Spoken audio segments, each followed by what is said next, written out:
भारतीय संस्कृति को विदेशों तक पहुंचाने का और उसे सम्मान दिलाने का अगर वाकई में किसी ने काम किया तो वो थे स्वामी विवेकानंद। एक बार किसी अंग्रेज ने स्वामी विवेकानंद जी से पूछा कि आपके देश की महिलाएं हाथ क्यों नहीं मिलाती। तो फिर उसके बाद जो स्वामी विवेकानंद जी ने जवाब दिया वो आप लोगों को सुनना चाहिए। उन्होंने उस अंग्रेज से पूछा कि क्या आपके देश का कोई आम नागरिक आपके देश की महारानी से हाथ मिला सकता है। तो फिर उस अंग्रेज ने कहा नहीं, ऐसा पॉसिबल नहीं है। तो फिर स्वामी विवेकानंद जी ने पलटते हुए जवाब दिया, बस यही कारण है, हमारे देश की हर एक महिला महारानी के जैसी है और कोई आम इंसान उनसे हाथ नहीं मिला सकता। गाइस, आपको ये स्टोरी जान के कैसा लगा चैट सेक्शन में जरूर लिखिएगा। और अगर आपने महाभारत के किस्से सुने हैं तो आपने द्रौपदी के चीरहरण की कहानी भी सुनी होगी, जिसमें कृष्ण भगवान ने द्रौपदी के चीर यानी साड़ी को बढ़ाया था, जिसकी वजह से कौरव कुछ नहीं कर पाए थे। पर सवाल यह है कि कृष्ण भगवान ने ऐसा किया क्यों, तो उसके पीछे की कहानी सुनिए। जब कृष्ण भगवान ने सुदर्शन चक्र से शिशुपाल का वध किया था तो उस समय सुदर्शन चक्र की वजह से कृष्ण भगवान की उंगली भी कट गई थी। तब द्रौपदी ने अपनी साड़ी का पल्लू फाड़ के कृष्ण भगवान की उंगली पे बांधा था। तब कृष्ण भगवान ने द्रौपदी से वादा किया था कि हे द्रौपदी, तुम्हारे एक एक सूत का कर्ज हम चुकाएंगे। और इसी वजह से चीरहरण के समय कृष्ण भगवान ने साड़ी को बढ़ाते चले गए। गाइस, पुरानी कथाओं को सुनने का अपना अलग ही मजा है। आपको ये सुन के कैसा लगा चैट सेक्शन में जरूर लिखिए।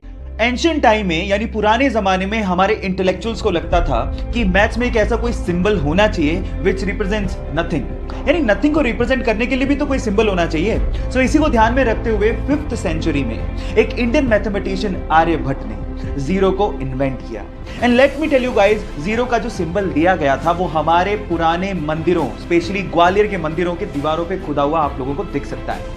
सो गाइस, अगर आप ये सोचते हैं कि जीरो की इन्वेंशन कोई बड़ी इन्वेंशन नहीं है तो मैं आपको आपकी जानकारी के लिए बता देता हूं, अगर जीरो इन्वेंट नहीं हुआ होता ना तो बाइनरी लैंग्वेज नहीं आती, और बाइनरी लैंग्वेज नहीं आती तो एक कंप्यूटर लैपटॉप कुछ नहीं होते।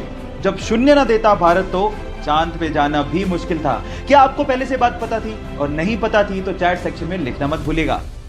जब 13 अप्रैल 1919 को जलियांवाला बाग में जनरल डायर ने सैकड़ों निहत्तों पर गोलियां चलवा दी तो इस बाग से 40 किलोमीटर दूर एक गांव से 11 साल का बच्चा जलियांवाला बाग की तरफ पैदल निकल पड़ा और बाग में खून से सनी हुई मिट्टी को अपने हाथ में लेकर अंग्रेजों से आजादी के सपने देखने लगा।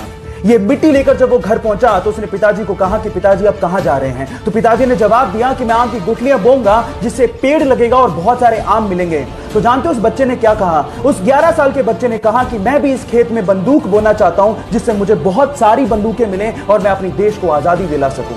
इस क्रांतिकारी विचार को रखने वाले का नाम है शहीद भगत सिंह, जो हमारे लिए, इस देश के लिए हंसते हंसते ये कहकर फांसी पर चढ़ गए, सरफरोशी की तमन्ना अब हमारे दिल में है, देखना है जोर कितना बाजुए कातिल में है, बाजुए कातिल में है।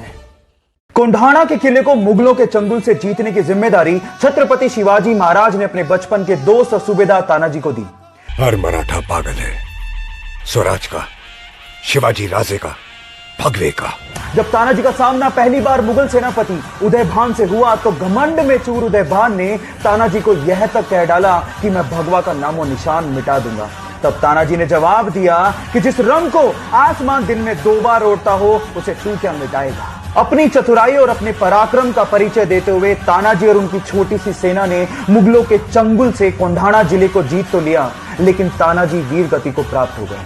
तब छत्रपति शिवाजी महाराज ने कहा था, गढ़ आला पर सिंह बोला।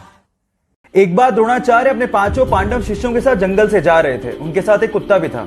अचानक से वो कुत्ता धनुर्विद्या का अभ्यास कर एक व्यक्ति को देख के तेज तेज भौंकने लगा, जिससे उस व्यक्ति को विघ्न होने लगा। अब उस व्यक्ति ने धनुष बाण उठाया और उस कुत्ते पर इस तरह से वार किया कि उस कुत्ते का पूरा मुंह तीरों से भर गया, लेकिन उसे घाव तक नहीं आया।